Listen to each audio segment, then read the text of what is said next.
Procurement यानी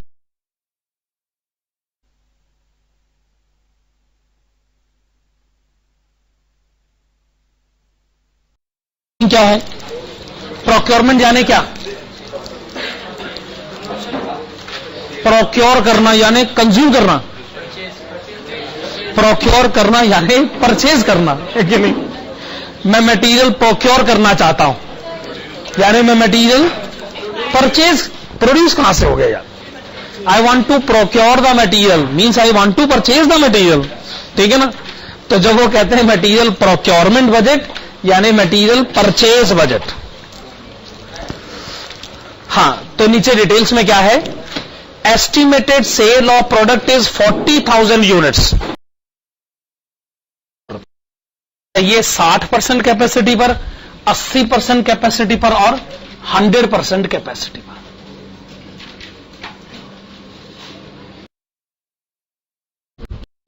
so variable portion is ₹200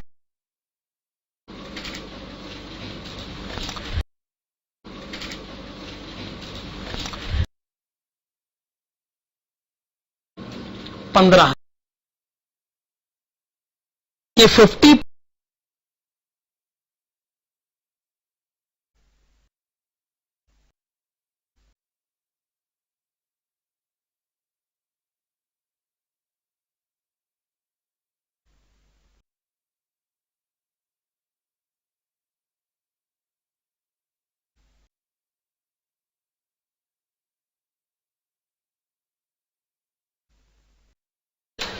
the school plans for a picnic around, ठीक है ना?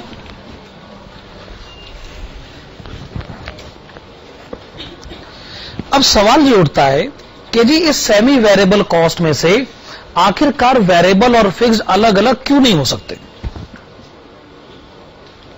मैं आपको बताता हूं, असल में इसके पीछे एक बड़ा स्पेसिफिक रीजन है। इकोनॉमिक्स में जब इस कॉस्ट को पढ़ाया जाता है तो इसका जब डायग्राम बनाया जाता है तो वो इस तरीके से बनता है।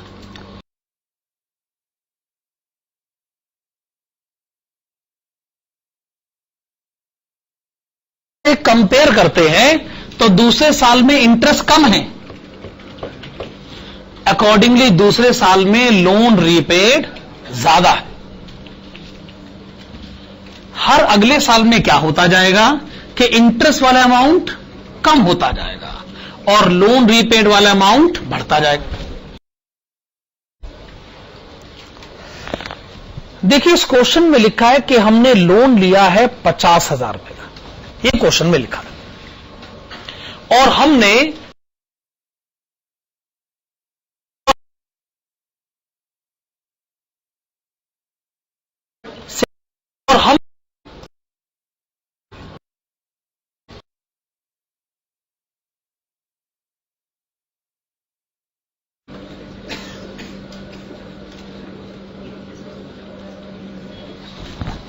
तो आपने आधा टैक्स सेव कर लिया, बाकी जो आधा आ गया उसे आप क्या कहना चाहेंगे? If loan repaid plus interest paid में मैं टोटल कितने रुपए लौटाऊंगा? 2 लाख है लोन रीपेड है,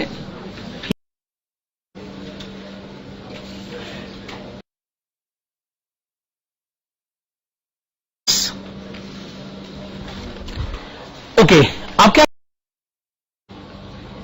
और इफेक्टिव कैश आउटफ्लो एक बार पता चल जाए फिर हम इसकी प्रेजेंट वैल्यू कैलकुलेट करेंगे, और जब प्रेजेंट वैल्यू कैलकुलेट करेंगे तो ₹1 का फैक्टर भी लिखेंगे और टोटल भी लिखेंगे। अब आप ये सारे कॉलम्स बना लीजिए।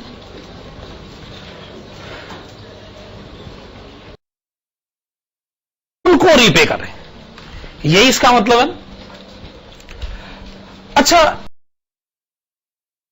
इंटरेस्ट भी देना पड़ता था, अब ना फ्यूचर में लोन रीपेमेंट का झंझट है ना ही इंटरेस्ट, इफेक्टिव कैश आउटफ्लो, और इसके ब्रैकेट लाख का अगर डेप्रीसिएशन रिकॉर्ड हो गया तो 16 लाख का 35 कितने फायदे में होंगे? फायदा है 52,804 रुपए। कंक्लूजन लिखेगा। हमने कहा अगर परचेज करनी चाहिए, हम इस बात को कंक्लूजन में लिखेंगे। सिंस, कंक्लूजन में लिखेगा since present value, since present value of future cash outflows, since present value of future cash outflows are less in option 1 to purchase the computer, years का कैश इनफ्लो, years का cash inflow, years का cash inflow. लेकिन cash inflow के matter पर आने से पहले हम क्या डिस्कस कर ले? डेप्रीसिएशन। तो चलो हेडिंग डालो फिर, computation of depreciation, computation of depreciation.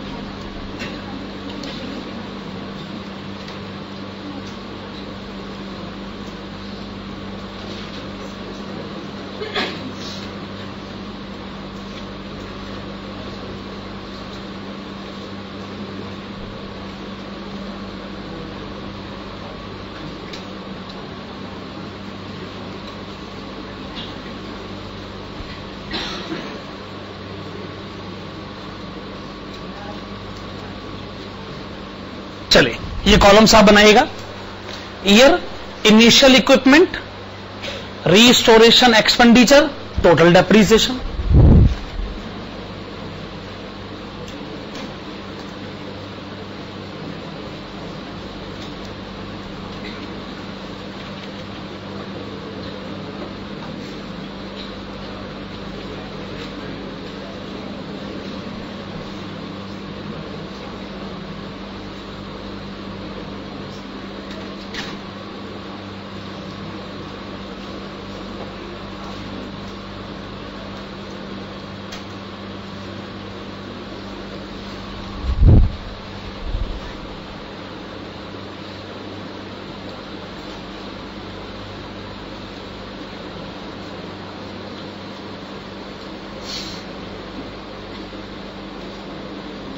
हाँ जी, ईयर 1 to 10। तो आप कह रहे थे कि आपको सम ऑफ ईयर्स डिजिट मेथड के बारे में जानकारी, ठीक है। अच्छा ये बताइए, जो इनिशियल इक्विपमेंट आपने खरीदा है 2.5 लाख रुपए का, इसकी रीसेल वैल्यू कितनी है? 10वें साल के आखिर में 30,000 रुपए। आपने कहा 30,000 रुपए। तो क्या आप ये कहना चाहते हैं कि 10 साल में इस पर टोटल डेप्रीसिएशन लग जाना चाहिए 2,20,000 रुपए? क्या आप ये कहना चाहते हैं? अगर 2.5 लाख की आपने एसेट खरीदी, 30,000 इसकी रीसेल वैल्यू है, तो इसका मतलब टोटल लाइफ में डेप्रीसिएशन लग जाना चाहिए 2,20,000 रुपए। क्या ये बात सही? अच्छा, पहले साल से हमने पूछा भाई इकोनॉमिक लाइफ कितनी है, तो पहले साल ने कहा जी 10 साल। इकोनॉमिक लाइफ तो 10 साल है ना। अच्छा, फिर हमने दूसरे साल से पूछा कितनी इकोनॉमिक लाइफ है, उसने कहा 9 साल। तीसरे साल ने कहा 8 साल, 7, 6, 5, 4, 3, 2, 1, है ना। फिर हमने कहा जी इसका टोटल भी तो बताइए। 55।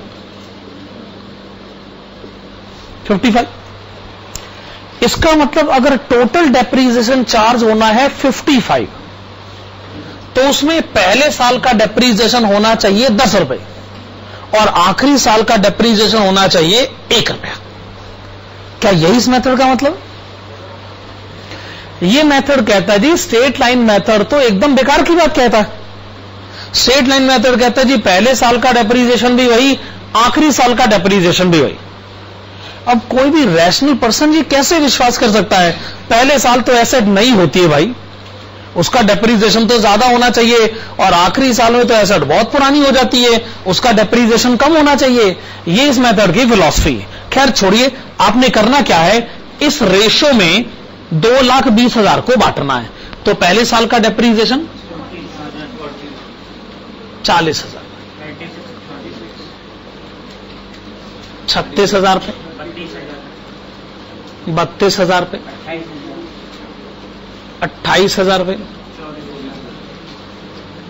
24,000 पे, 20,000 पे,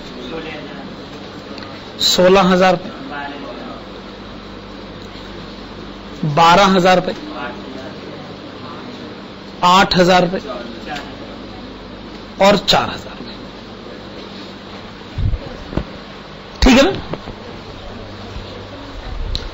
चलो भाई, ये मेथड का पॉइंट अपने को क्लियर हो गया ना कि डेप्रीसिएशन किस लॉजिक से लगाया गया है इस मेथड में।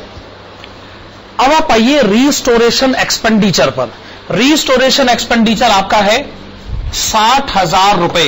ये खर्च आप करेंगे कब? At the end of year 5। इसका मतलब छठे साल से लेके 10वें साल तक, यही है ना? तो छठे साल से हमने पूछा कितने साल बचे हैं, उसने कहा 5, 4, 3, 2, 1। अच्छा, रीस्टोरेशन एक्सपेंडिचर है 60,000 रुपए। ये पूरा का पूरा 60,000 रुपए छठे साल से लेकर 10वें साल तक डेप्रीशिएट होगा। रेशो लगेगी 5, 4, 3, 2, 1। तो 60,000 में से पहले कितना हुआ? 20,000, 16,000,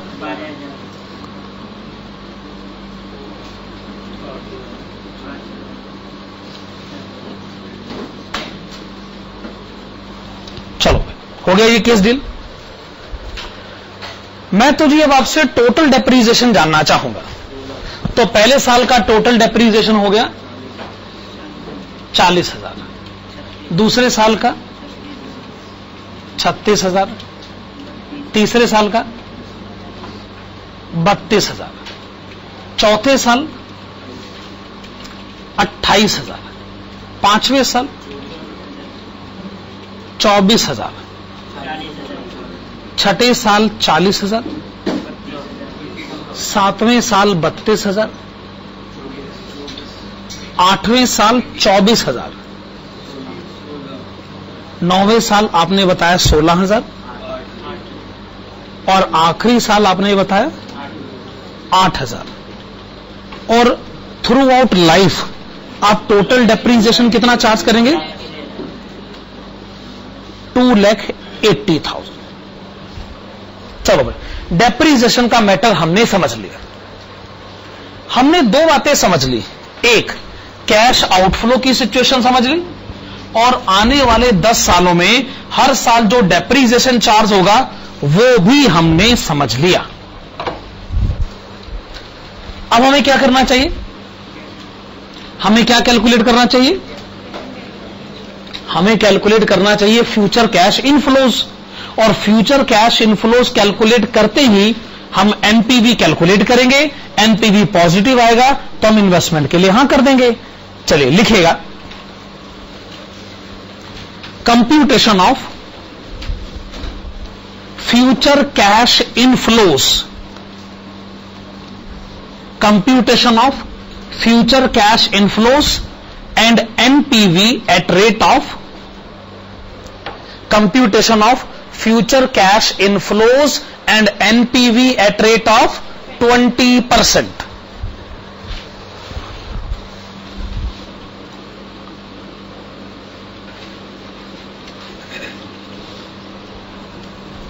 क्वेश्चन में आपको एक इंफॉर्मेशन दे रखी है, profit before depreciation, PVAF at rate of 15% years. Number 50 जो है इसको अभी रोकते हैं, फिर पहले क्वेश्चन नंबर 16 ही कर लेते हैं। 16 करेंगे तो ही हो पाएगा। Question number 16 page number 86। चलिए यहां से शुरू करते हैं। Question number 16 page number 86। A company is evaluating following two mutually exclusive proposals. आप म्यूचुअली एक्सक्लूसिव का मतलब तो जानते हैं ना, मतलब किसी एक ही प्रोजेक्ट में आप इन्वेस्टमेंट करोगे, दोनों में इन्वेस्टमेंट नहीं होगी। प्रोजेक्ट एक्स और वाई की डिटेल्स आपको गिवन है। क्या क्या इंफॉर्मेशन है? एक, इनिशियल कैश आउटफ्लो, दूसरा क्या है, एनुअल कैश इनफ्लो, फिर क्या है, लाइफ। और ध्यान से देखिएगा, लाइफ जो है प्रोजेक्ट एक्स की गिवन है 4 इयर्स, प्रोजेक्ट वाई की गिवन है 7 इयर्स। आप पहला ऐसा क्वेश्चन करने जा रहे हैं जिसमें दोनों प्रोजेक्ट्स की लाइफ्स अलग अलग है। स्क्रैप वैल्यू भी गिवन है। Evaluate the proposal if the discount rate is 15%। 15%। आप हेडिंग डालिएगा प्रोजेक्ट एक्स, प्रोजेक्ट एक्स, और इसमें लिखेगा PVAF at rate of 15%, brackets में लिखेगा ईयर्स 1 to 4। हाँ जी, PVAF at rate of 15% years 1 to 4। बताइए 2.855। चलिए आपने बताया 2.855। 2.855। अब एक काम करेगा, पीवीएफ एट रेट ऑफ 15%, और इस बार ब्रैकेट में लिखेगा ईयर 4। अब मुझे चौथे साल का फैक्टर अलग से बताइए।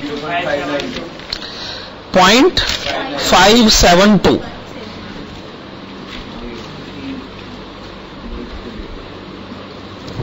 आपने लिखा 0.572, यहां तक ठीक है। अब आप लिखिएगा NPV is equal two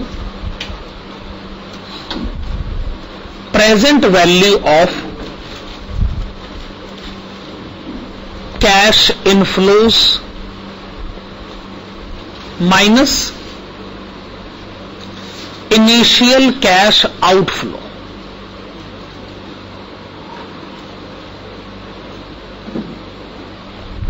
is equal to present value of cash inflows minus initial cash outflow. ये एनपीवी का फॉर्मूला हो गया।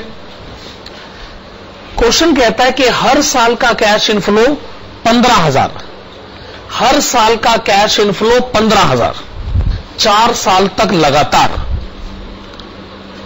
अगर एब्सोल्यूट आंसर जानना है तो 4 से मल्टीप्लाई कर दो, पर हम एब्सोल्यूट आंसर नहीं जानना चाहते, हम तो प्रेजेंट वैल्यू आंसर जानना चाहते हैं। हम किससे मल्टीप्लाई करेंगे? 2.855 से। ठीक है ना? फिर आप इसमें ऐड करिएगा, आप इसमें ऐड करिए क्या, चौथे साल के आखिर में 5,000 का कैश इनफ्लो अलग से। अच्छा, तो 5,000 का कैश इनफ्लो चौथे साल के आखिर में, तो आप इसको चौथे साल के प्रेजेंट वैल्यू फैक्टर से मल्टीप्लाई करिए। ठीक है ना? मैं ऐसा कर सकता हूं। देखो 15,000 का कैश इनफ्लो पहले, दूसरे, तीसरे साल, चौथे साल भी। और 5,000 का कैश इनफ्लो चौथे साल में अलग से है, तो मैंने उसकी प्रेजेंट वैल्यू अलग से कैलकुलेट कर ली। इनिशियल कैश आउटफ्लो क्वेश्चन में कितना लिखा है? 40,000। वो 40,000 आप माइनस करिए, क्या आंसर हो गया? 5685। ओके, आपने बताया 5685। प्रोजेक्ट एक्स को आपने कैलकुलेट कर लिया, प्रोजेक्ट एक्स का एनपीवी आपने बताया 5685। अब आप बढ़िए प्रोजेक्ट वाई की तरफ। प्रोजेक्ट वाई की लाइफ हमें दे रखी है 7 years। So present value annuity factor eight rate of 15%, brackets में लिखिएगा ईयर्स 1 to 7। बताइए 4.160। आपने बताया 4.160। फिर आप लिखिएगा present value factor eight rate of 15% और इसके ब्रैकेट में लिखिएगा ईयर 7.376। अच्छा, जो 0.376 है, क्या ये 4.160 का हिस्सा है? 7वें साल का फैक्टर 7 साल के एन्युटी फैक्टर का हिस्सा ही हुआ ऑब्वियसली। एक बार फिर से एनपीवी का फार्मूला लिखेगा, एक बार फिर से एनपीवी का फार्मूला लिखेगा। Present value of cash inflows minus initial cash outflow. एक बार आपने फिर से फार्मूला लिखा, present value of cash inflows minus initial cash outflow. हाँ जी, हर साल का कैश इनफ्लो 16,000, हर साल का कैश इनफ्लो 16,000 7 साल तक। लेकिन आप 7 से मल्टीप्लाई मत करिए, किससे मल्टीप्लाई करेंगे? 4.160 से, ठीक है ना? 7वें साल के आखिर में अलग से कैश इनफ्लो 3,000। 7वें साल के आखिर में अलग से कैश इनफ्लो 3,000, इसे मल्टीप्लाई करें 0.376 से।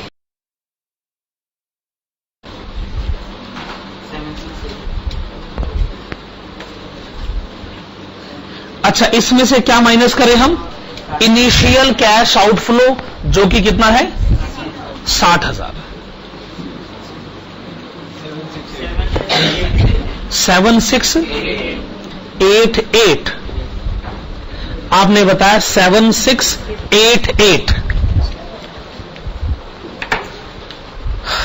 फैसला लीजिए, इन्वेस्टमेंट प्रोजेक्ट एक्स में करना है कि वाई में करना है? वाई में करना है। रीजन बताएंगे?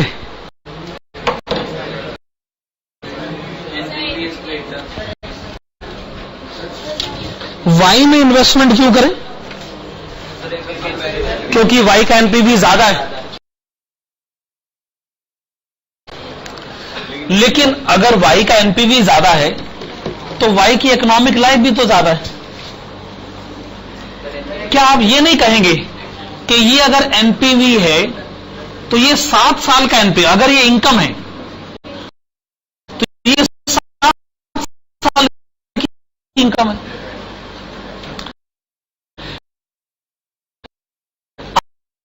अगर ये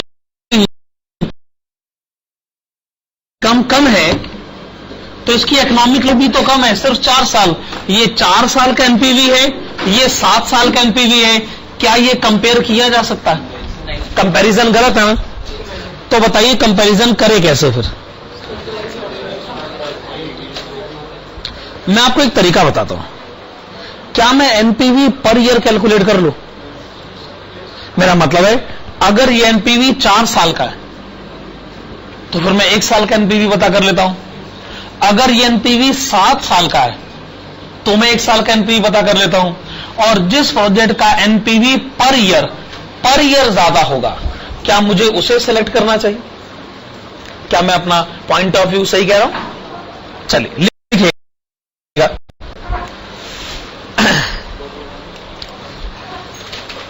In the given case, project X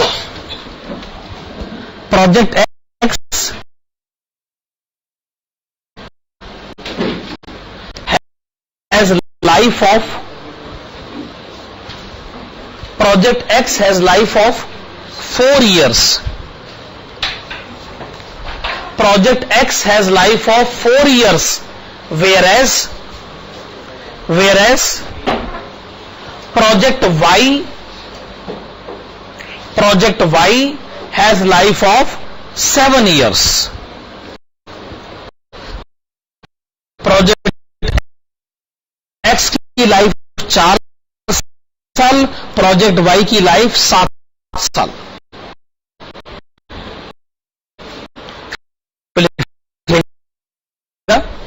Therefore, the investment decision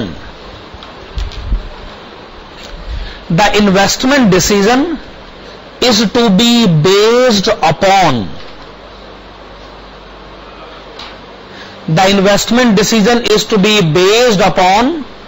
the amount of NPV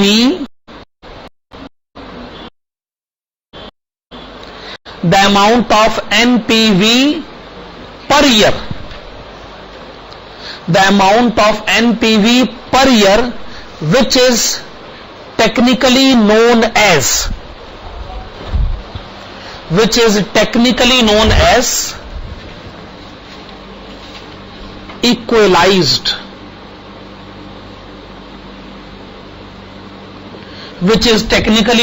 equalized amount of NPV.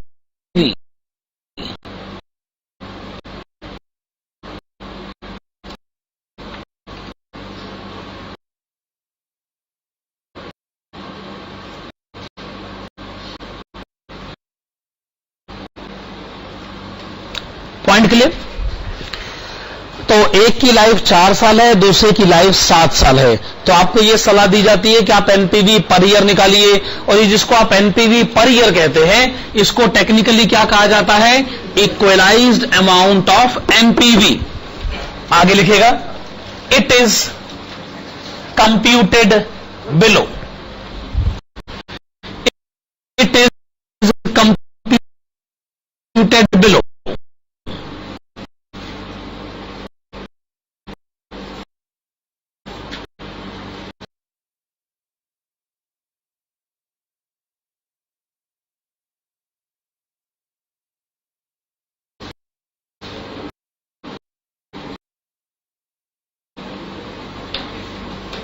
Project x, देखिए प्रोजेक्ट एक्स का एनपीवी है 5685।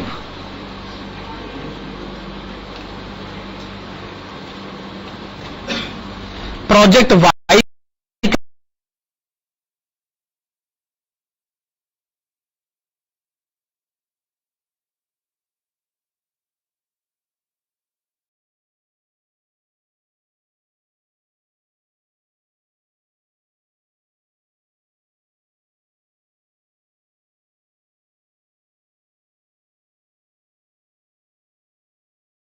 एनपीवी कितना है?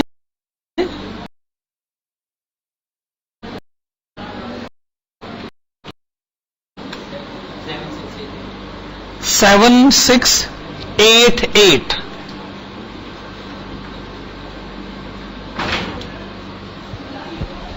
हाँ जी, एक्स का एनपीवी 4 साल का है, तो इसे 4 से डिवाइड हो जाना चाहिए। वाई का एनपीवी 7 साल का है, तो इसे 7 से डिवाइड हो जाना चाहिए। क्या ये बात सही?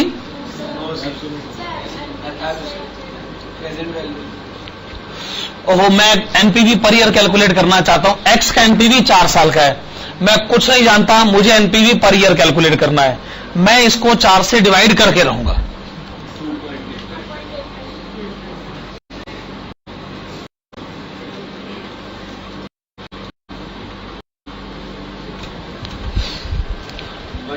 तो आप देख लीजिए, मैंने एक्स के एनपीवी को 4 से डिवाइड कर दिया।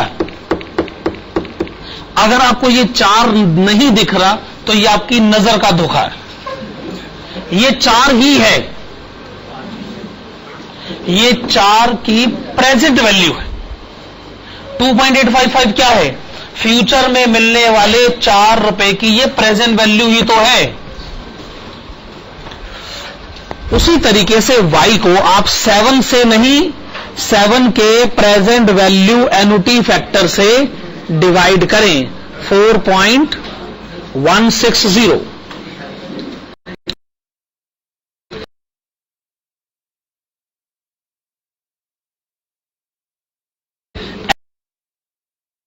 x का आंसर कितना है? 1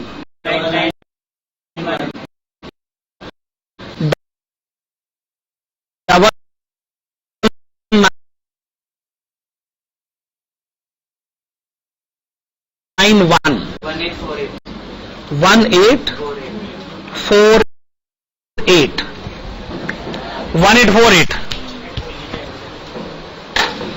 आइए अब ये पॉइंट क्लियर कर लेते हैं। हमने इसको 4 से डिवाइड क्यों नहीं किया?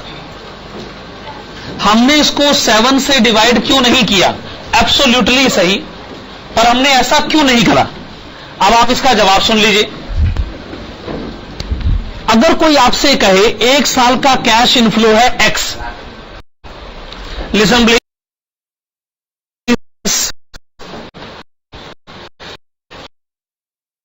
1 साल का कैश इनफ्लो है एक्स, तो 4 साल का कितना हुआ?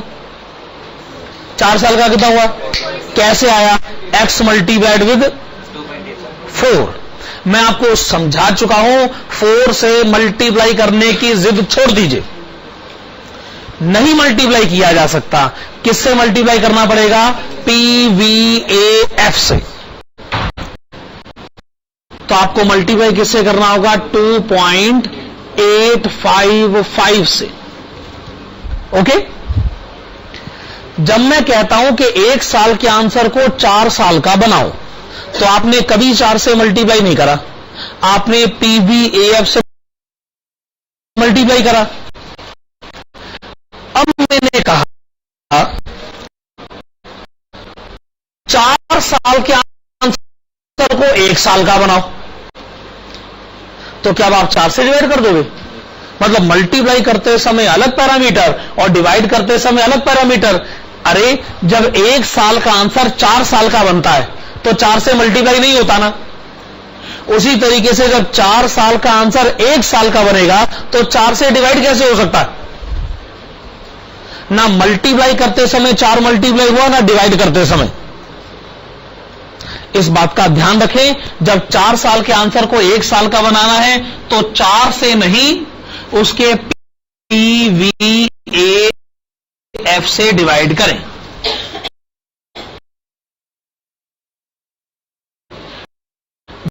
दूसरा रीजन सुनिए, दूसरा रीजन ये है कि हमको शुरू से सिखाया गया है कि डिवाइड करते समय जैसा न्यूमरेटर होता है वैसा ही डिनोमिनेटर होता है। ये जो न्यूमरेटर है, क्या ये एब्सोल्यूट अमाउंट है? जब न्यूमरेटर खुद एब्सोल्यूट अमाउंट नहीं है तो वो एब्सोल्यूट फिगर से डिवाइड करने की जिद क्यों कर रहा? या तो तुम खुद भी एब्सोल्यूट या जब ये प्रेजेंट वैल्यू है तो प्रेजेंट वैल्यू से डिवाइड होगा। अगर ये एब्सोल्यूट होता तो हम भी एब्सोल्यूट से डिवाइड करने को तैयार हैं। आप या तो न्यूमरेटर की कैलकुलेशन में प्रेजेंट वैल्यू का पॉइंट हटाओ तो हम भी 4 से डिवाइड करेंगे, हमें कोई दुख नहीं होगा। लेकिन अगर न्यूमरेटर में प्रेजेंट वैल्यू है तो डिवाइड करते समय भी डिनोमिनेटर में प्रेजेंट वैल्यू ही होना चाहिए। कंक्लूजन लिखेगा, अच्छा ये तो बता दो एनपीवी पर ईयर किसका ज्यादा है? एक्स। आप लिखिएगा it is recommended to make the investment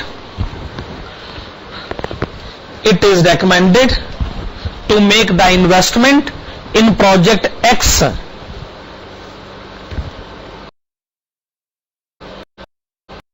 because the equalized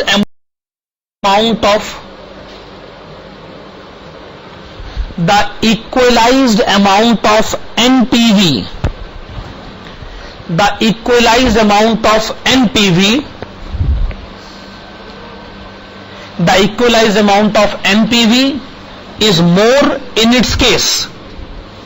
The equalized amount of NPV is more in its case.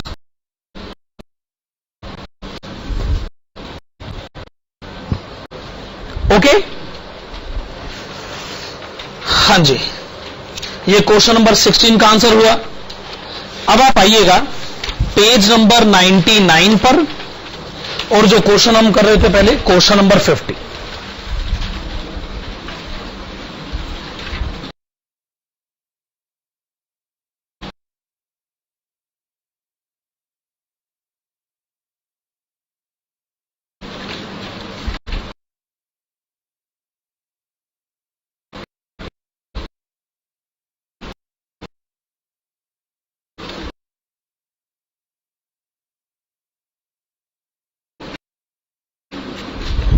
Question number 50 की तरफ आइएगा।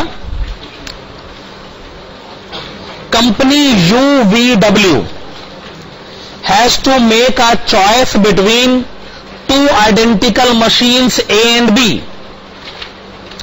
They have been designed differently but do exactly the same job. Machine A costs ₹7,50,000 and will last for 3 years. It costs ₹2 lakh per year to run.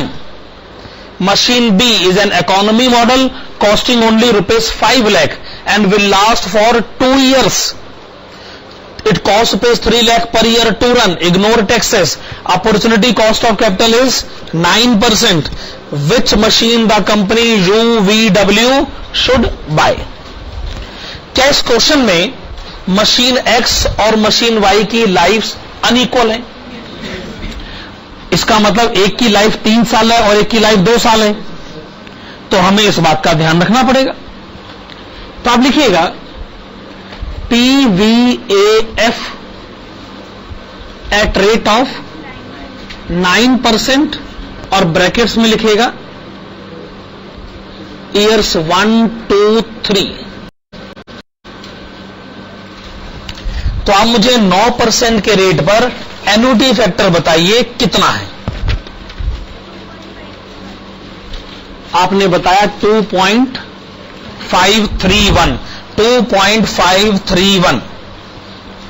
फिर से बताइएगा PVAF eight rate of 9%।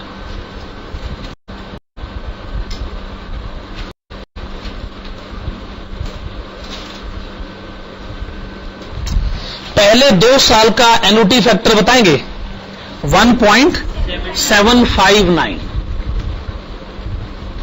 तो यूं समझ लीजिए हमने फैक्टर पहले से लिख लिया। ऑफ कोर्स मशीन ए की लाइफ जो है वो 3 साल है, बी की लाइफ 2 साल है। हमें मालूम है कि हमने इस फैक्टर का इस्तेमाल करना। पहली मशीन का नाम है मशीन ए।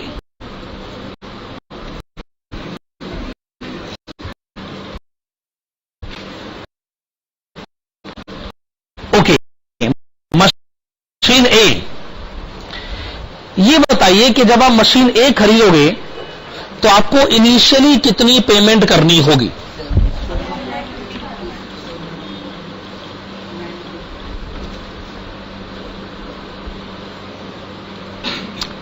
तो आपने बताया इनिशियल पेमेंट ₹7,50,000।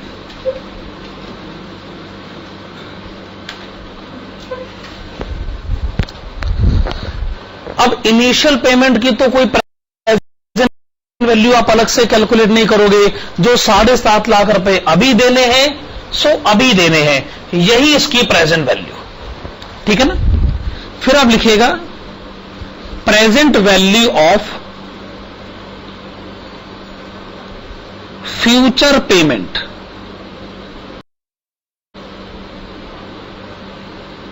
पेमेंट को आप कैश आउटफ्लो भी कह सकते हैं। हां, तो आपको हर साल कितनी पेमेंट करनी पड़ेगी? 2 लाख रुपए 3 साल तक। तो आपको 2 लाख रुपए की 3 बार पेमेंट करनी, 3 बार। पर आप 3 से मल्टीप्लाई मत करना, आप मल्टीप्लाई करो 2.531 से। 506,200। फिर आप दोनों का टोटल करो, 12,56,200। अगर आपने मशीन ए खरीदी तो 7.5 लाख की पेमेंट अभी करो, 2 लाख रुपए की फ्यूचर में 3 बार पेमेंट करो, पर उसकी प्रेजेंट वैल्यू आपने कैलकुलेट कर ली, ठीक है। अब आप लिखिएगा मशीन बी। अच्छा, अगर मशीन बी खरीदोगे तो इनिशियली कितनी पेमेंट करनी होगी? 5 लाख रुपए। आपने लिखा इनिशियल पेमेंट ₹5 लाख। फिर आप लिखिएगा present value of future payment.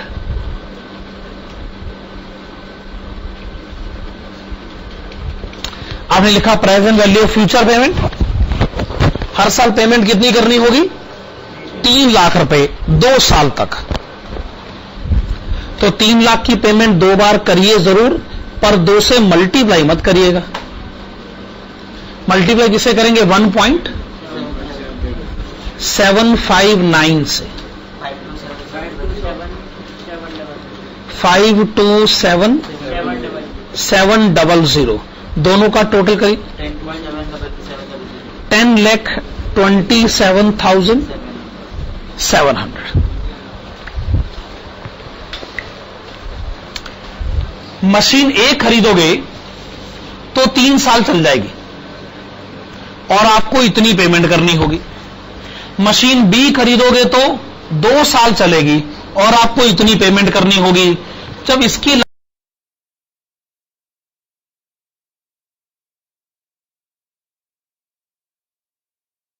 Life 3 साल है, इसकी लाइफ 2 साल है, जब दोनों की लाइफ ही अलग अलग है तो पेमेंट के बेसिस पर तो हम फैसला दे ही नहीं सकते। लेकिन अगर हम अपने आंसर को पर ईयर बेसिस पर ले आए तो हम फैसला दे सकते हैं ना। तो आप लिखेगा in the given case machine A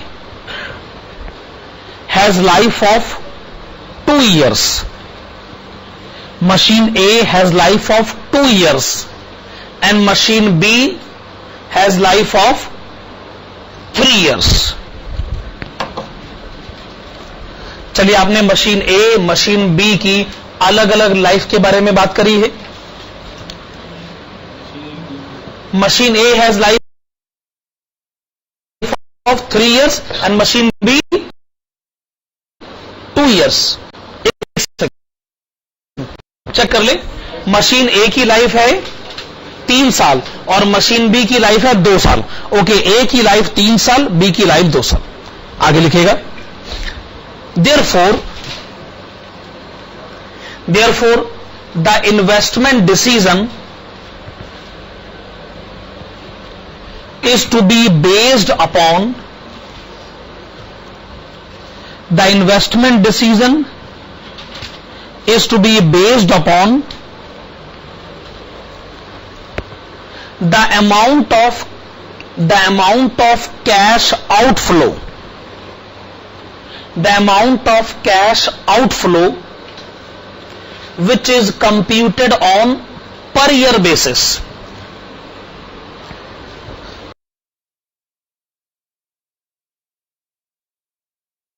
Which is computed on per year basis. यानी आप अपने आंसर को पर ईयर बेसिस पर ले आइए. Which is technically known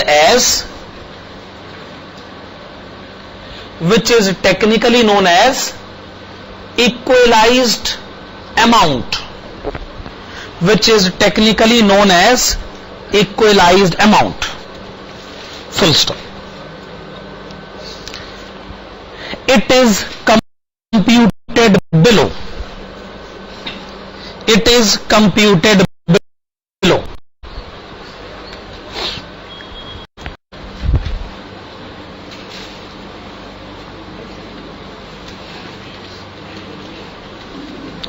machine A.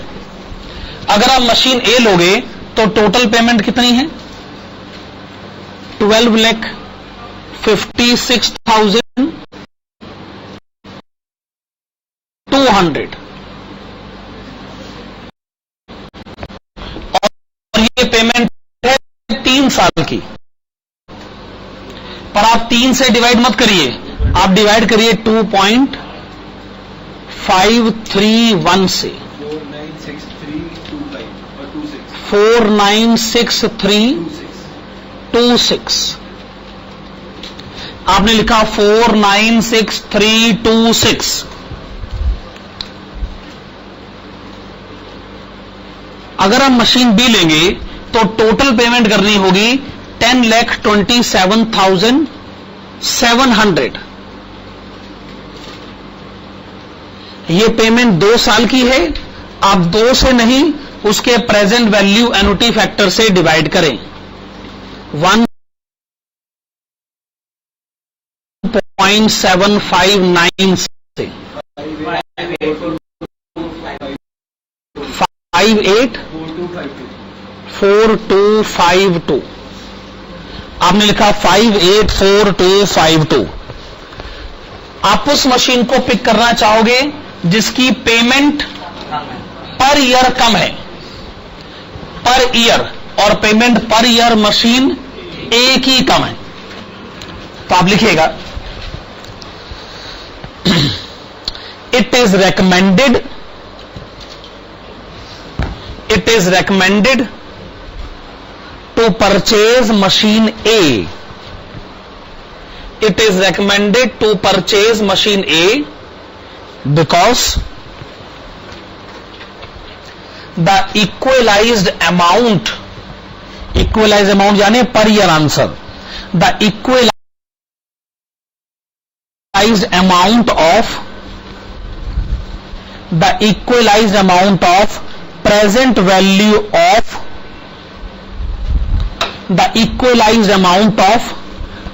value of cash outflows.